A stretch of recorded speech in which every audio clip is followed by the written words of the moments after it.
పెళ్లి ప్రతి ఒక్కరి జీవితంలో జరిగే గొప్ప వేడుక. పెళ్లి చేసుకునేవారు ఉద్యోగాలకు సెలవు పెట్టాల్సిందే. పనులు ఎక్కువగా ఉంటాయి కాబట్టి దాదాపు 10 రోజులకు పైగానే సెలవులు పెడతారు. దీనికి కోతలు తప్పవు. ఇప్పటివరకు ప్రభుత్వాలు మెటర్నిటీ, పెటర్నిటీ వంటి సెలవులు మాత్రమే ఇచ్చేది. ఆరోగ్యం బాగాలేకపోయినా, ఇతర ఏవైనా సమస్యలు ఉన్నా జీతం కట్ చేసుకుని మరీ సెలవులు ఇస్తారు. కానీ తొలిసారిగా పెళ్లిళ్లు చేసుకునే ఉద్యోగులకు ప్రభుత్వం శుభవార్త చెప్పింది. ఉద్యోగులు ఎవరు పెళ్లి చేసుకున్నా వారికి 10 రోజులు వేతనంతో కూడిన సెలవులు ఇవ్వాలని నిర్ణయించింది.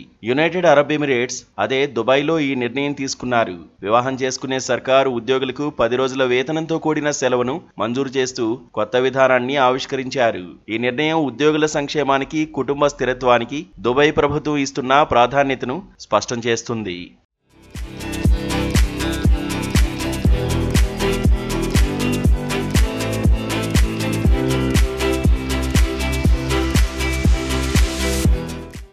ఈ కొత్త విధానం 2025 జనవరి 1 నుంచి అమల్లోకి వస్తుందని అక్కడి ప్రభుత్వం పేర్కొంది.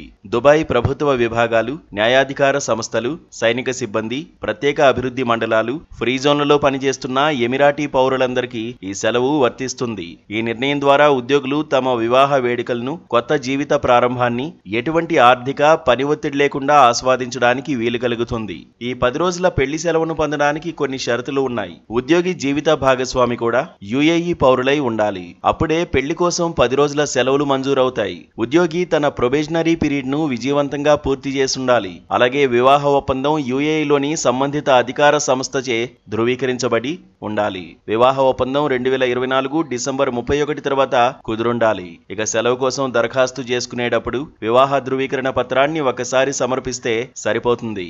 ఈ సెలవును వివాహ ఒప్పందం జరిగిన తేదీ నుండి 1 సంవత్సరం లోపు ఎప్పుడైనా నిరంతరాయంగా లేదంటే విడివిడిగా తీసుకోవచ్చు. ఉద్యోగులు తమకు అర్హత ఉన్న ఇతర సెలవులతో ఈ పెళ్లి సెలవును కలిపి కూడా ఉపయోగించుకోవచ్చు.